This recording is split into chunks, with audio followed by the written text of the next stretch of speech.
ya ndadzoka ndavabata vakomanaka vakashata vanhu vezanu vanofungidzira pamwe mazimbabwe vakadzungera munombozviziva nguva yese confusion yese iri kukonzereswa ikai imimi vanhu vamukushaura kuti but why is it zvinhu zvazoitika zora nhasi ndiri kusangana nenyaya yapanapa yandiri kuona inini pari kunzi Jameson Timber nevamwe vaya vakasungwa navo varelease kwanditi vabva vanzi anga vachibuda vanhu vakaona kutadza kunyanzvisa kuti saka ndodhera chiranga rakanyorwa kana kuti chii inini sanyaya metizhen ndinoweka nyaya kunge mets ndinenge ndatoonera zvese chitsutsi chese chinenge chatoitwa kuti apa vanhu havazobudiswa nhasi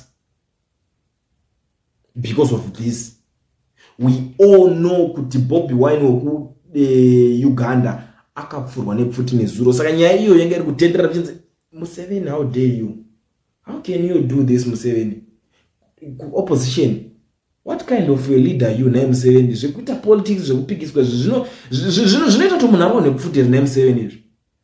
Saka unoona zvinoitika panyaya dzese kana dzakubuda panonzi saka madictator mangana tichiri nawo kuAfrica Museveni arova Bobi Wine opposition wake nepfuti vanzi kuZimbabwe kunotoneva vamwe vanhu vatori mujeriko zvinezvi vangoti omana gari clear that record zvoteta kutoita ka vanhu vanga vabude emergency because isu atichade kubata nziro panyayo since ivo vari kuChina right now vari kutsvaga ma connections kuti va try kuti vakwanise kunge vachifambisa zvinhu zvakanaka madumuna nyaya iri papo saka the reason in my own understanding sekuziza kwandikuonera kwandichita nyaya Bobi Wine ndiye akonzeresa kuti vanhu ava this ana Jameson Timber ana mate kwedza nerimwe team rese rinzira kubudiswa iko zvinezvi ndo nyaya itoripo hapana zvokumbonyebedzera kuti tononge mabalance atina atakupusa maZimbabwe tichionera but it's just that zvimwe zvacho vanhu vazhinji ndimunenge musati maonera nyaya iri papa but thank goodness ndosaka ndiripo nayo nyaya tiri kusangana nayo panapa iri kunzi Zimbabwean opposition leader Jameson Timber and his 77 co-accused have been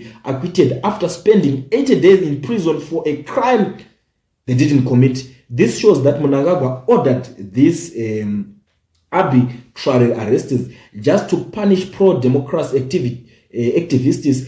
This is what we mean when we say there is no rule of law in Zimbabwe. A mother among the 77 who were wrongly jailed was denied the right to bury a child, while another mother lived in prison with her 1-year-old child. Namatai Kwekweza, Robson Chere, and Samuel Gwenzi have been granted bail after being abducted from a plane by Mnangagwa's Secret Service thugs and tortured.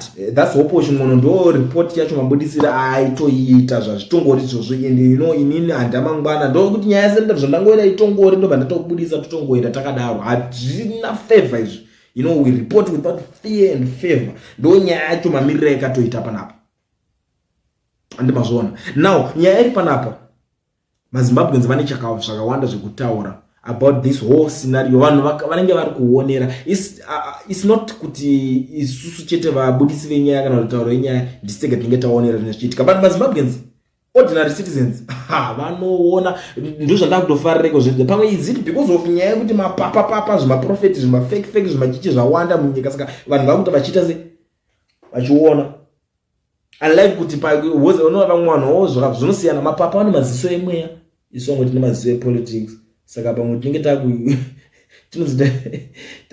takuisa impartation kune vamwe vanhu vese kuti vakwanise kuonera zvinhu zvinenge zvichiitika. Now pari kunzi Zimbabweans are cowards, they should go home and fight. See the Zimbabweans who went home and fought, they all ended up being SADC victims. Not just Mnangagwa but all Southern African countries did nothing.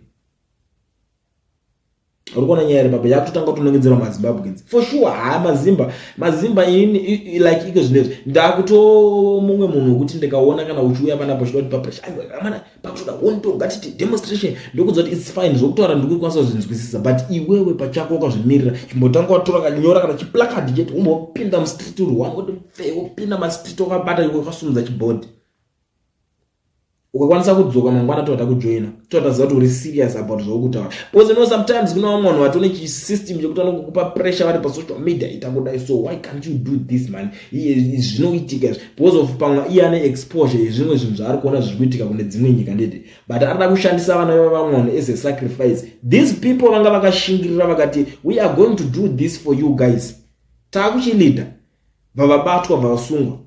What's next? Chitera yeka munoita in solidarity with them, kungosvika muchitaura kuti aiwa mukasungire vanhu zvinhu zvakadai, zvazvisungise mani. Constitution yedu iri kuti zvakati pakashaya kana akasumuka, makotsi vakaenda kukoti kasingapere, but waitotarisa vanhu tunoti vanhu havana kumbouya in solidarity with them. Saka unobvaona kuti saka these people maZimbabweans vane kamwe kaucoward kavainako, so unonzi zvosungisa mhuri yangu inozvarira nenzara, ndingazotera kukotiko tichangonyora ipo pakuti free timber, free namataikweza, free Robson Chere, free guys totobva tatoti tiri ready pakadaro ipapo kungonyora. Vamwe vacho kutoti vatonyora kundonetsa ndochika kutoti ndingazoteerwa ndikazonzi ndinani chinyora izvi pakashata. Mwari kuti thank you, you've been the loudest voice on behalf of these people. The pastor was just tweeting verses zvake. I don't know who the pastor is. Vanongotaura zvinhu zvisina nebasa rezinani sikuda nhasi. Today I'm not in that mood yekuti nitaure kuti ningirike ndiano. So basically this is how our law is going to be like. We round up people in their residential, break them as we arrest them for no reason, lock them up for 80 days for no reason. Everything in our country ways is normal like this. Zvakaoma kana mana zvinhu zveZimbabwe. How about that tourist who was locked up for throwing the realistics of Zimin Masvingo? Okay, that one akabudiswa, zvakazongobudiswa. Nyaya yekuti nyaya yakazongoita yasvika kukoti zvikanza, but it's true mvura iri kunetsa. Nokuti what are you saying guys? Ko hakusi kunetsa mvura ere?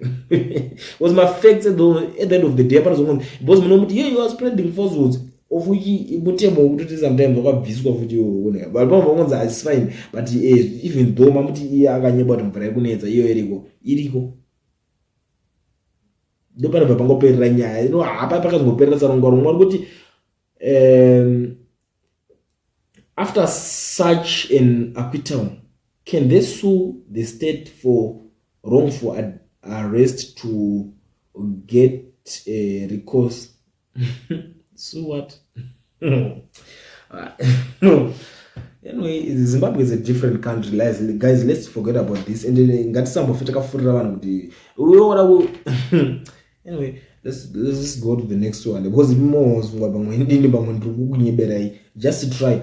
Chief Justice Muchangwa said we are going to release them since there is nothing to disturb anymore. Ndoimwe nyaya iri kuitika iri kunetsa. Muchangwa akatotaura panapa akati anga vabuda pasina chimwe chinhu chavanga disturb achiseka, but handina kuona chimwe chinhu chaisekesa ipapo chekuti mwana umwe munhu ari mukati. Iye paakasungwa mwana wake vanhu vakatomunzwira tsitsi handiti, but iye ndobva abuda akutanga ari kuwanzira vana vevamwe vanhu.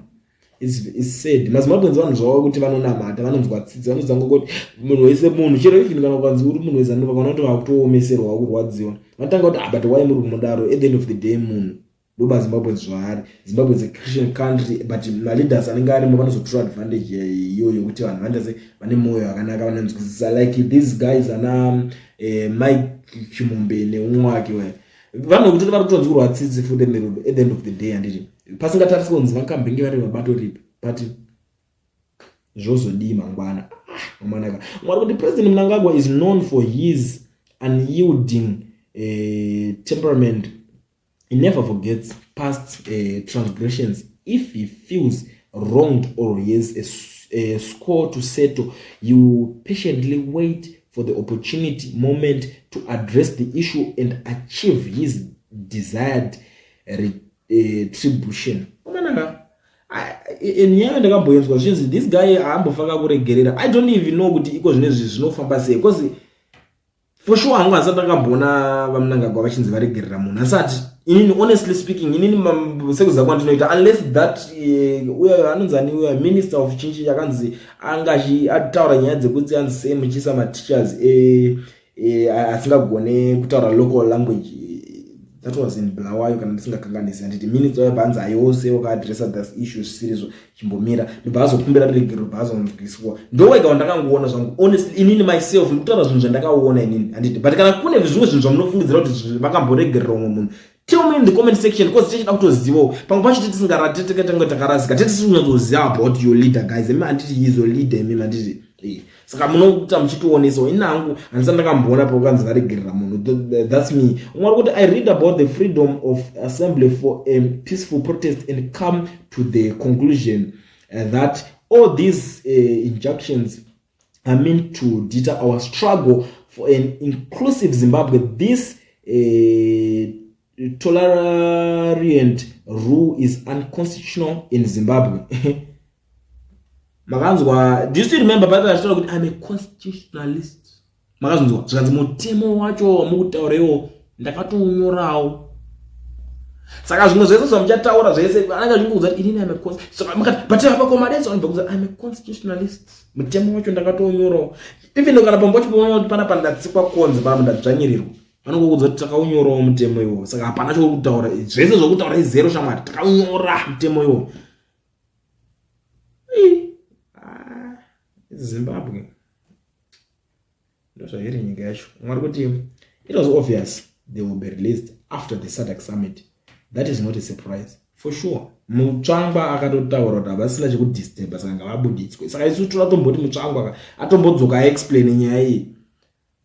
Zvisiri handii ndiye spokesperson waZANU-PF. Aitaura on behalf of ZANU-PF akati toda varegedzwe. Pasina chekuti vadisturbe. Vanogona kuchisiwa zvo. Afa anyatodzoka achinyatso explain statement rake zvakanaka. Achibvunzwa mubvunzo. I think guys inimi kana muchinge mune chance nini ndokwira bus, ndokwira ndege bus everything ndo pandauya kuZimbabwe ikoko ndonyatso nomubvunza mutsvango because ndinoona tumwe tunhu tunomuitisa interview tunenge tichitaka kubhabhadzira ine ndonyatso kubvunza mubvunzo uri straight kuti mudhara baba yenyatso taura zvakati muri kuedza kutaura here imimi kuti makanyatsoshandisa mutemo kuti muchinoti unyatsofevhera imimi vanhu veZANU-PF muzonyatsopuwa chigaro cheSADC championship. Ini ndonyatsobvunza zvinhu zvakadaro kana pana anofungidzira kuti anokwanisa kundiconnecta nethat man kuti ndinyatsoti handisi kutaura munhu anongotaura just comment ndikutaura munhu anofungidzira kuti anokwanisa kundiconnecta navamutsvangwa.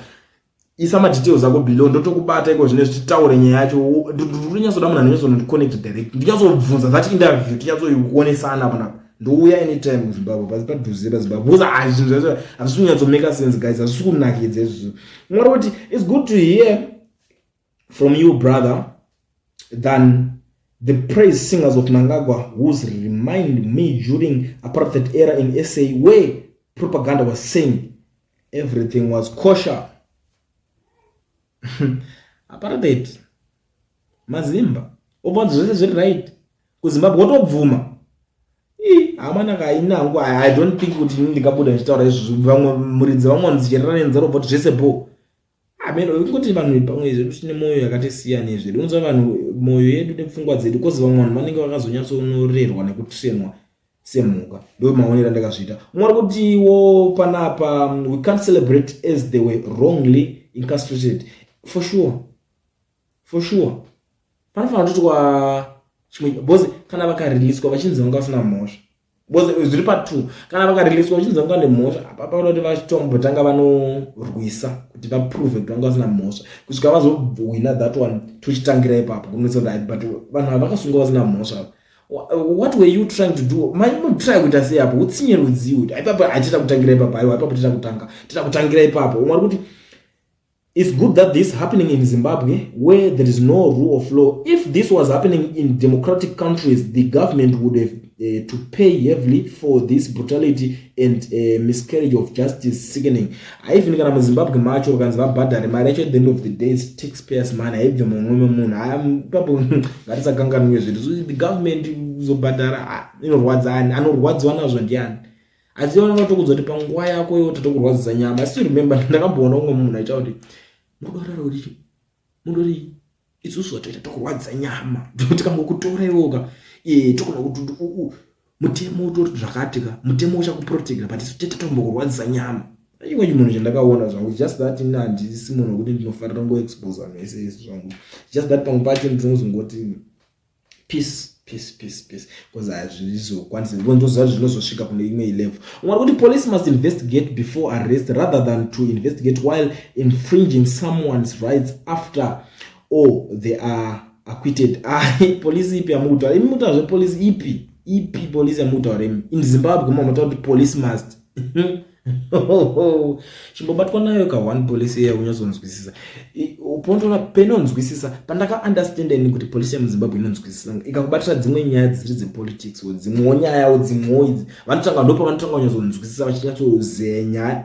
Police mu Zimbabwe iri professional zvekudaro ipapo atikwanise kubvisa that professionalism kwavari vanhu vaya vanogona basa vaya even this anonzani police commissioner waya I shout out to you mdara basa renyu munoziva ndisikuramba basa police muZimbabwe inogona basa rayo zvekutoziva basa very professional but kana dzanyaya dzematongerwo enyika unogona kutoshaya kunzwisisa kuti common sense dzenda kunzwisisa nekuunderstand nekuverify nekuinvestigate kwese kwaenda kupi kana vatoya vanenge vatoya unoza dzimwe nyaya dzinana nebasa reza vamboswera imbokutinzi vambokutsvaga vakuita sei they are friendly zvekudaro urati chayo kana parunzi pane nyaya yakati kana uri vane nhamba dzako vokufonera uya vokunyatso investigate vonyatso nyaya zvairi havasi vanhu kuti vanongomhanya ngokuti tatakubata takutokusunga kana isiri politics aiwa vari professional but ngaingonzi nyaya yacho ndeye politics unobva watoona kuchinja matrue colors wakutoona vamwe vanhu vatori different.